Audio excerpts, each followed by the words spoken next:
Cuando se cruza un gato de linaje puro de pelaje denso contra otro de pelaje puro de pelaje difuso, el resultado es que en F1 todos los descendientes son de pelaje denso. Eso indica que pelaje denso es dominante.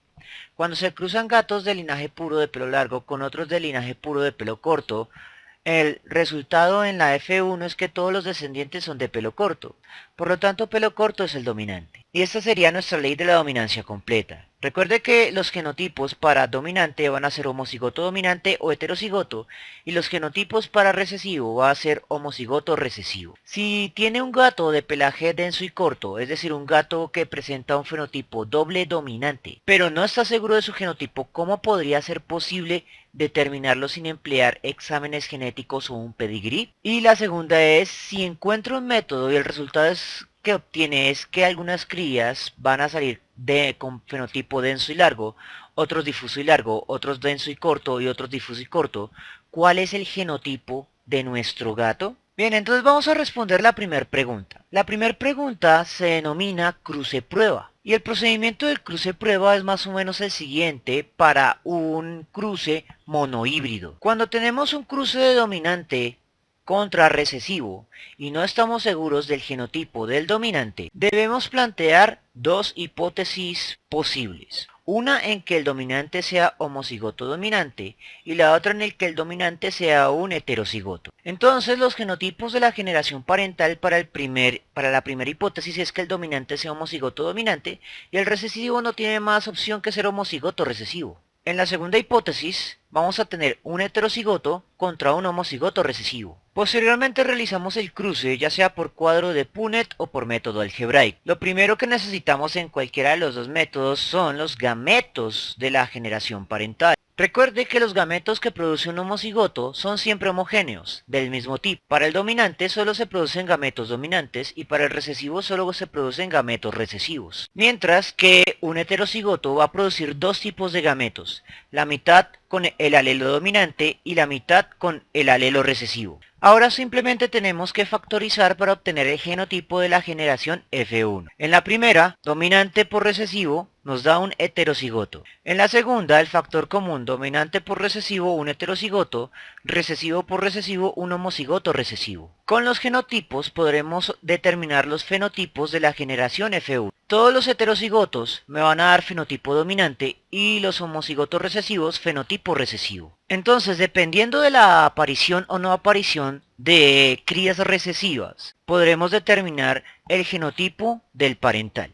Si aparecen crías recesivas, eso significa que el genotipo del parental va a ser heterocigoto. Si no aparecen crías recesivas, sino solo dominantes, eso significa que el genotipo del parental va a ser homocigoto siempre y cuando crucemos con un homocigoto recesivo en el cruce prueba. Sin embargo, cuando estamos haciendo un cruce prueba para un dihíbrido, debemos tener en cuenta que son dos genes y por lo tanto vamos a tener 4 combinaciones posibles para la generación F1. Entonces, cuando tenemos un dihíbrido, el cruce prueba va a ser contra un doble recesivo. Las 4 hipótesis posibles van a ser las siguientes. La primera hipótesis es que el individuo sea doble dominante. La segunda hipótesis es que el individuo prueba sea homocigoto dominante para el primer gen y heterocigoto para el segundo. La tercera hipótesis es que el individuo sea heterocigoto para el primer gen y homocigoto dominante para el segundo. La última hipótesis es que el individuo sea doble heterocigoto para ambos genes. Cada una de estas 4 hipótesis va a tener 4 posibles combinaciones de cruces en sus descendientes. Examinemos pues cuáles serían los resultados de la F1 para este primer cruce. Recuerde que un cruce dihíbrido puede ser convertido a 2 cruces monohíbridos. Una vez estamos en este punto, debe tener en cuenta lo siguiente. Ya hicimos estos cruces anteriormente, por lo tanto simplemente debemos irnos a la respuesta fenotípica.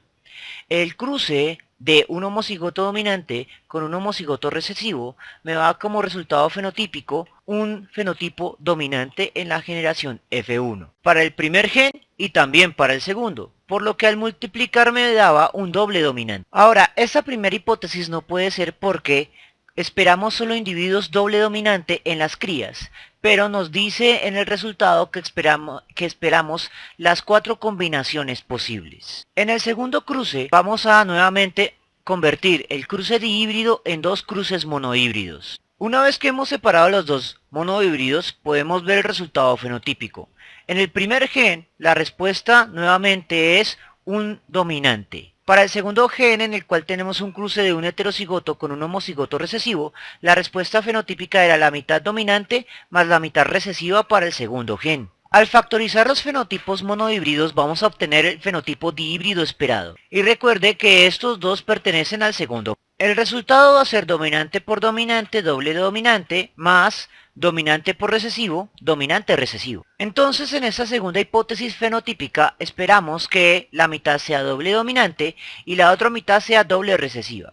Pero nuevamente en los resultados vamos a obtener 4 fenotipos dihíbridos posibles, no 2.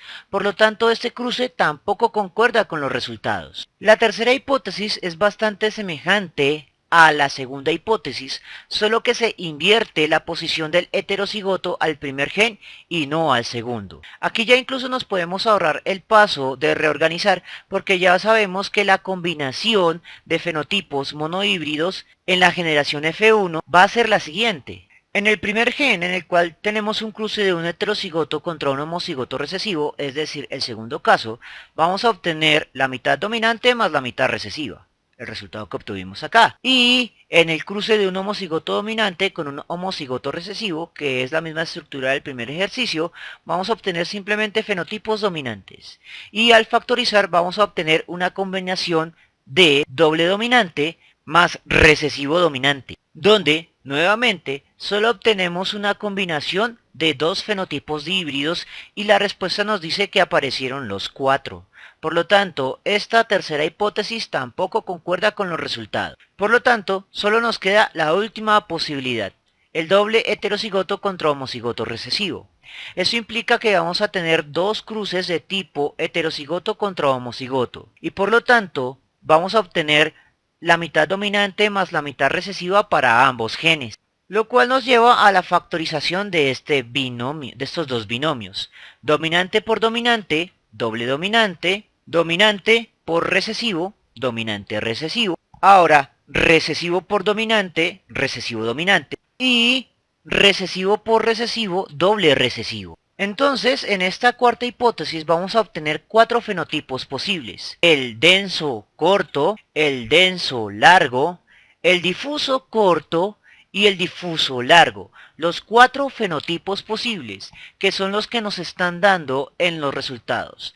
Por lo tanto, el genotipo de nuestro gato es doble heterocigoto. Bien, eso es todo por el momento. Espero que les haya gustado. Sobre todo en el sentido de que no tuvimos que hacer 4 cuadros de Punnett de 16 celdas. Y nos vemos en otra oportunidad.